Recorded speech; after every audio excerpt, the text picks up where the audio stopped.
네, 퀀트로 알아보는 시장 방향성과 유망주 전략입니다. 유진투자증권 글로벌 매크로팀의 안지선 연구원 스튜디오에 나와 계십니다.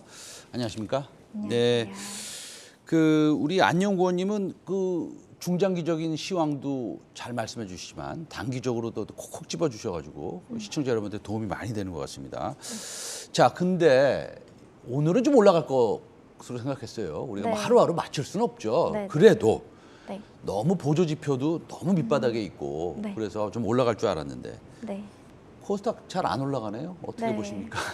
조금 반등이 있긴 한데 사실 어제 유럽 증시가 조금 반등을 해서 기대를 했던 부분도 있고 좀 너무 낙폭이 과대하다는 의견이 분분해서 좀 그런 의견이 있었는데 지금 현재 그런 불안한 증시 상황이 진정되고 있지는 않는 것 같습니다. 지난 5월 미국 CPI 쇼크 파장이 일파만파 확산되는 그런 추이이고요. 미국 물가 둔화 기대가 좌절되면서 결국 미 연준은 28년 만에 자이언트 스텝을 진행을 했고 75bp를 인상을 했는데 경기 침체나 약세장의 우려가 좀 증폭된 상황입니다. 그래서 6월 들어서 코스피가 9.1%, 어제까지 포함하면 11%가량 하락을 하면서 홍콩이나 나스닥, 니케이 증시보다 더 가파른 하락세를 보이고 있습니다. 여타 자산군을 돌아봐도 이제 도피처로 삼을 곳이 별로 없다 이렇게 보이고 있는데요. 뉴욕 증시나 미국 국채나 투자 등급 회사채나 하이힐드 회사채, 원자재 모두 다 하락세를 보이고 있습니다. 이렇게 자산군 모두가 흘러내리는 흐름세가 2013년 테이퍼 텐트럼 이후 처음이거든요. 그래서 이런 모든 금융자산이 궁극적으로는 실물 자산까지 악해지기 시작할 것으로 설명이 되고 있고요. 지금 저점 매수에 적극적으로 대응해야 될 시기냐라고 좀 살펴본다면 저는 이제 저점 매수에 적극적으로 대응할 수 있는 단계는 아니다라고 보고 있고요. 지금 한 70%에서 80% 정도는 주가가 반영을 했지만 아직까지 20% 정도는 남아있다라고 판단을 하고 있습니다. 실적 감소세가 조금 더 가파르게 진행된다면 조금 제가 말씀드렸던 2,400선보다 조금 더 떨어지는 하단이 완성이 될 수 있다 이렇게 판단을 하고 있습니다. 지금 저점 매수하기에는 조금 이르다 이렇게 말씀을 하시는데 우리는 너무나 역사를 통해서 잘 알고 있습니다. 그렇죠? 굉장히 지금 공포스럽고 그다음에 모든 투자자들이 너무 힘들고 그렇습니다. 그러면 이렇게 공포를 사라라는 주식 격언도 있듯이 우리가 바닥이 언제인지 모릅니다. 지금 안지선 연구원이 얘기하셨다시피 조금 더 떨어질지 아니면 여기서 좀 버티면서 올라갈지 그건 알 수 없는 것인데 공포에 사라 아직도 그 정도가 아니라고요? 아직 공포 상황에 이르기까지는 좀 패닉셀 장세가 없기 때문에 보시면은 외국인이 2.7조 원 매도를 했고 기관이 1.2조 원 2월 달에 매도를 했습니다. 그런데 개인은 아직까지도 3.4조 원을 사고 있습니다. 그러니까 패닉셀 장세가 이어지고 있지는 않기 때문에 공포감이 그렇게 많이 조성되었다라고 보기도 힘들 것 같은데요. 그래서 잘 알겠습니다. 인플레이션이 연준이 경기 괜찮다 이렇게 계속 얘기하고 있고 문제가 없다라고 얘기하고 있는데 인플레이션에 대한 힘은 계속 실리는 것 같아요. 어떻게 생각하세요? 인플레이션이 계속해서 지속되는 이유는 지정학적 리스크가 지속되기 때문인데요. 유가가 진정되는 흐름이 보이지 않고 있습니다. 그래서 경기 둔화 속에서도 국제 유가가 고공행진을 하고 있습니다. 현재의 유가 수준이 계속되면은 하반기 물가 상승률이 둔화되더라도 6%에서 7%를 하회하기는 어려울 전망입니다. 사실 유가가 진정이 된다면은 이번 하반기에 3%에서 4%까지 물가가 진정될 것으로 보았는데 이 유가 수준이 현재 수준으로 유지가 된다면 좀 힘들 것 같고요. 5월 30일 유럽연합이 긴 논의 끝에 러시아 에너지 수입을 중단하기로 했고요. 러시아도 지금보다 20%에서 30%가량 원유 생산을 줄일 예정입니다. 하루 70만 배럴에서 80만 배럴이 되는 그런 양인데요. 오펙이 7월, 8월 원유 생산을 기존보다 50% 증산을 해도 좀 역부족한 상황입니다. 그래서 이렇게 유가가 진정되지 않는 상황, 그리고 환율이 좀 진정되지 않는 상황이라면 국내 물가 지수도 좀 지금 최고점을 지났다라고 보기에는 어렵고요. 미국의 소비자 물가 지수도 조금 더 안정되려면 시간이 필요해 보이는 것으로 확인되고 있습니다. 알겠습니다. 그런데 말입니다. 지금 유가는 120불 정도, 불과 2주 전에를 찍고, 네. 물론 그보다 더 높이 올라갔습니다만, 네. 지금은 110불이에요. 네. 물론 뭐 우리 안지선 연구원이 유가 분석가는 아니지만, 네. 하우스 뷰를 보면 네. 어떻습니까? 유가는 지금 뭐 120불을 다시 넘어가는 그런 상황을 우리가 맞이할 것이다. 아니면 지금부터 조금 빠질 것이다. 왜냐하면 수요 억제를 하고 있으니까. 네네. 어떻게 생각하세요?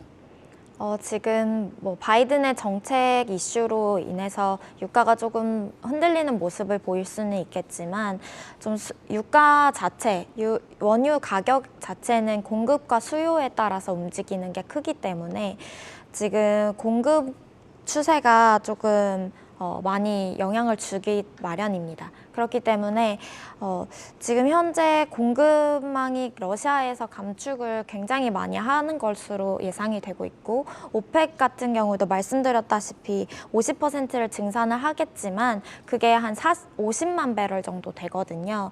그래서 70만 배럴 정도 이제 감축을 하는 거에 못 미치는 수준이기 때문에 유가가 안정되기는 힘들다. 그러니까 저희 하우스뷰는 지금 120불 이상으로 가는 거를 좀 예측을 하고 있습니다. 알겠습니다. 자, 이 여러 가지의 금리 인상이라든지 아니 물가가 올라가는 거, 뭐 뉴스 보니까 또 식료품 가격도 오른다고 그러는데 네.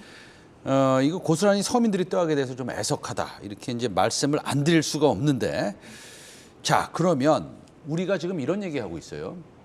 지금 PER이 얼마냐? 그다음에 PBR이 얼마냐? 이런 얘기하고 있는데 이게 의미가 있는지부터 우리가 좀 알아야 될 것 같아요. 왜냐하면 네. 실적 추정이 계속 내일부터라도 쭉 네. 빠지면 네. 현재 우리 오늘 얘기하는 PBR, 특히 PER은 의미가 없지 않습니까? 네. 그래서 국내 기업들의 실적 추정에 어떤 네. 변화가 있는지 그걸 좀 먼저 알아야겠어요. 아, 네. 네. 지금 국내 기업들의 실적은 사실 12개월 포워드, 그러니까 12개월 이상 미래를 봤을 때는 상향 조정이 지속되고 있지만 지금 현재 전년 동기 대비로 봤을 때는 좀 계속해서 감익 추세가 이어지고 있습니다. 그래서 코스피 영업이익의 경우에는 2000년대 이후 이익 감소 국면에서 기간에 따라 평균 40% 이상 감소를 했었는데 지난해 4분기 이후에 코스피 영업이익이 이미 20% 정도 감소를 했고요.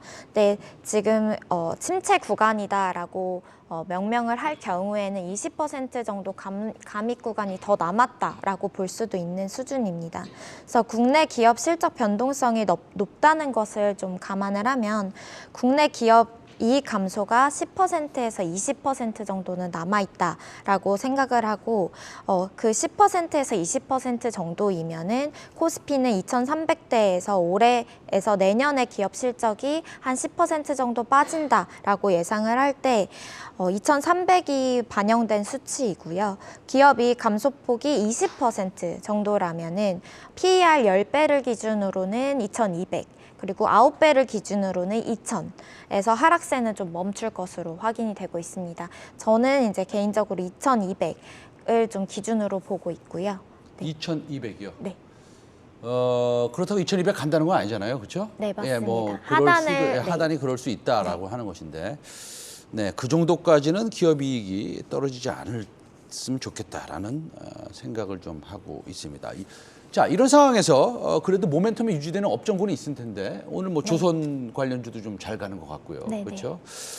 그거 이외에 어떤 종목이 있을까요? 어떤 섹터를 우리가 또 유심히 좀 지금 이렇게 어려운 시장에서 공부를 좀 해보면 좋겠습니까? 네, 지금 현재 모멘텀을 볼 때는 가격 모멘텀, 이익 모멘텀 이렇게 가격 지수 가격이 어떻게 되는지 수익률이 어떻게 되는지도 보지만 이익 추정치가 어떻게 되는지를 살펴보셔야 되는데 지금 사실 가격 모멘텀은 보실 필요가 없다라고 말씀드리고 있고요. 이익 모멘텀 같은 경우에는 꾸준히 지켜볼 바라볼 만하다라고 판단을 하고 있는데 아까도 말씀드렸듯이 기댈 여타 자산군이 없는 와중에 업종도 좀 기댈 곳은 없어 보이기는 마찬가지입니다. 하지만 시장 대비 PER 측면에서 필수 소비재나 유틸리티와 같은 방어적 섹터 PER 같은 경우에도 이미 시장 대비 20% 이상 상승을 했기 때문에 지금 상황에서는 매력적으로 보이지 않고 있습니다. 그러니까 오히려 방어죽 섹터가 좀 매력적이지 않다라고 판단을 하고 있고요. 오히려 실제 침체 국면에서 테크나 성장주 PER이 상승하기도 하는데요. 현재까지 이익 모멘텀이 어느 정도 유지되고 있는 업종 중에서는 경기에 덜 민감한 업종으로 접근해 보는 것이 좀 좋을 것 같습니다. 그래서 우선 상사자본재, 운송, 그리고 에너지, 은행, IT 가전 업종 등이 좀 유의미하게 보이고 있습니다. 역시 자본재, 에너지가 항상 포함이 되네요. 네, 맞습니다. 예, 유가가 알겠습니다. 네. 아직까지는 잡히지 않고 있기 알겠습니다. 때문에. 네. 유가가 이제 110불로 떨어졌지만 다시 120불을 돌파해서 갈 가능성이 많다라는 하이스 뷰를 가지시고 운송, 에너지, 은행 뭐 이쪽의 섹터가 그래도 조금 비교적 좀 좋아 보인다라고 하는 것인데 우리 안지선 연구원은 그래도 조금 시장은 아직 그 저가 매수할 때는 아니다라고 의견을 피력하셨습니다. 자, 오늘 컨트롤 알아보는 시장 방향성과 유망주 전략 유진투자증권 글로벌 매크로팀의 안지선 연구원 오늘 좋은 말씀 잘 들었습니다. 감사합니다. 감사합니다.